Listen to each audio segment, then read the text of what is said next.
delicate enough to express her reluctance to act as he wished, he had almost bowed her out of the room; and thinking that she was modest in her estimate of her qualifications for remonstrating with his daughter, he added blandly, "No one so able, Mrs Denbigh. I have observed many qualities in you observed when, perhaps, you have little thought it." If he had observed Ruth that morning, he would have seen an absence of mind and depression of spirits not much to her credit as a teacher; for she could not bring herself to feel that she had any right to go into the family purposely to watch over and find fault with any one member of it. If she had seen anything wrong in Jemima, Ruth loved her so much that she would have told her of it in private, and with many doubts how far she was the one to pull out the mote from any one's eye, even in the most tender manner. She would have had to conquer reluctance before she could have done even this. But there was something indefinably repugnant to her in the manner of acting which Mr Bradshaw had proposed, and she determined not to accept the invitations which were to place her in so false a position. But as she was leaving the house, after the end of the lessons, while she stood in the hall tying on her bonnet, and listening to the last small confidences of her two pupils, she saw Jemima coming in through the garden door, and was struck by the change in her looks. The large eyes, so brilliant once, were dim and clouded; the complexion sallow and colourless; a lowering expression was on the dark brow, and the corners of her mouth drooped as with sorrowful thoughts. She looked up, and her eyes met Ruth's. "Oh, you beautiful creature!" thought Jemima, "with your still, calm, heavenly face, what are you to know of earth's trials? You have lost your beloved by death, but that is a blessed sorrow. The sorrow I have pulls me down and down, and makes me despise and hate every one. Not you, though." And, her face changing to a soft, tender look, she went up to Ruth and kissed her fondly, as if it were a relief to be near some one on whose true, pure heart she relied.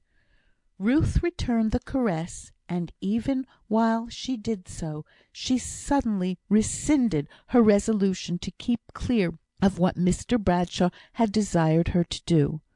On her way home she resolved, if she could, to find out what were Jemima's secret feelings; and if, as if from some previous knowledge, she suspected they were morbid and exaggerated in any way, to try and help her right with all the wisdom which true love gives.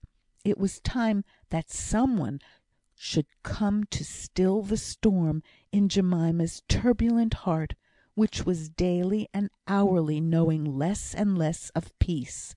The irritating difficulty was to separate the two characters, which at two different times she had attributed to Mr Farquhar: the old one, which she had formerly believed to be true, that he was a man acting up to a high standard of lofty principle, and acting up without a struggle; and this last had been the circumstance which had made her rebellious and irritable once. The new one, which her father had excited in her suspicious mind, that Mr Farquhar was cold and calculating in all he did, and that she was to be transferred by the former, and accepted by the latter, as a sort of stock in trade; these were the two Mr Farquhars who clashed together in her mind. And in this state of irritation and prejudice, she could not bear the way in which he gave up his opinions to please her. That was not the way to win her. She liked him far better when he inflexibly and rigidly adhered to his idea of right and wrong, not even allowing any force to temptation, and hardly any grace to repentance, compared with that beauty of holiness which had never yielded to sin. He had been her idol in those days, as she found out now, however much at the time she had opposed him with violence. As for Mr Farquhar, he was almost weary of himself. No reasoning, Even no principle seemed to have influence over him, for he saw that Jemima was not at all what he approved of in woman.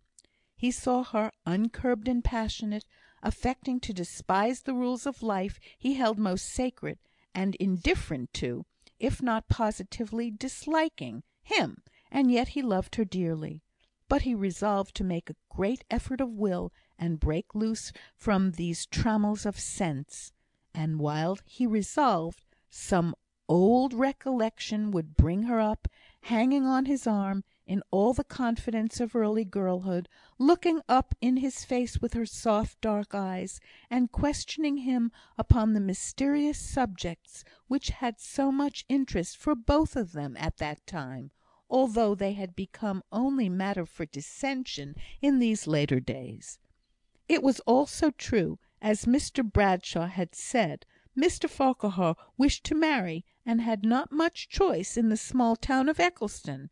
He never put this so plainly before himself as a reason for choosing Jemima, as her father had done to her, but it was an unconscious motive all the same. However, now he had lectured himself into the resolution to make a pretty long absence from Eccleston, and see if, amongst his distant friends, there was no woman more in accordance with his ideal, who could put the naughty, wilful, plaguing Jemima Bradshaw out of his head, if he did not soon perceive some change in her for the better. A few days after Ruth's conversation with Mr Bradshaw, the invitation she had been expecting, yet dreading, came. It was to her alone. Mr and Miss Benson were pleased at the compliment to her, and urged her acceptance of it. She wished that they had been included. She had not thought it right or kind to Jemima to tell them why she was going, and she feared now lest they should feel a little hurt that they were not asked too. But she need not have been afraid. They were glad and proud of this attention to her, and never thought of themselves. "Ruthie, what gown shall you wear to night? Your dark grey one, I suppose?" asked Miss Benson. "Yes, I suppose so. I never thought of it, but that is my best." "Well, then, I shall quill up a ruff for you. You know I am a famous quiller of net."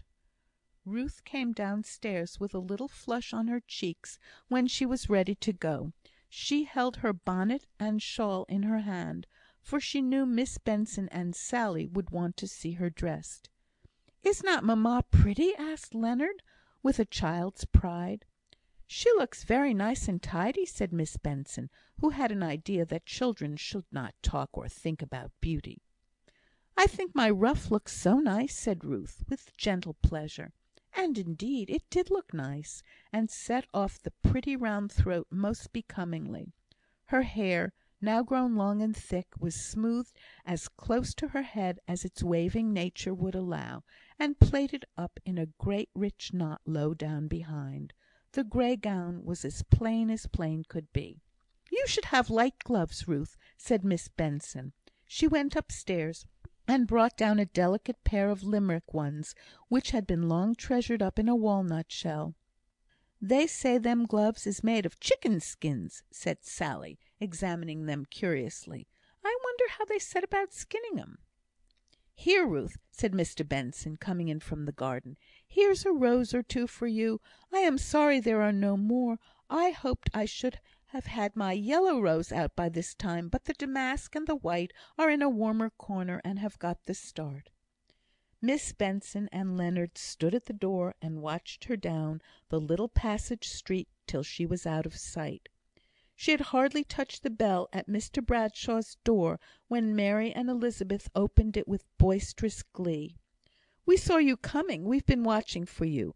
We want you to come round the garden before tea. Papa is not come in yet. Do come." She went round the garden with a little girl clinging to each arm. It was full of sunshine and flowers, and this made the contrast between it and the usual large family room, which fronted the north east, and therefore had no evening sun to light up its cold drab furniture, more striking than usual. It looked very gloomy. There was the great dining table, heavy and square; the range of chairs, straight and square; the work boxes, useful and square. The colouring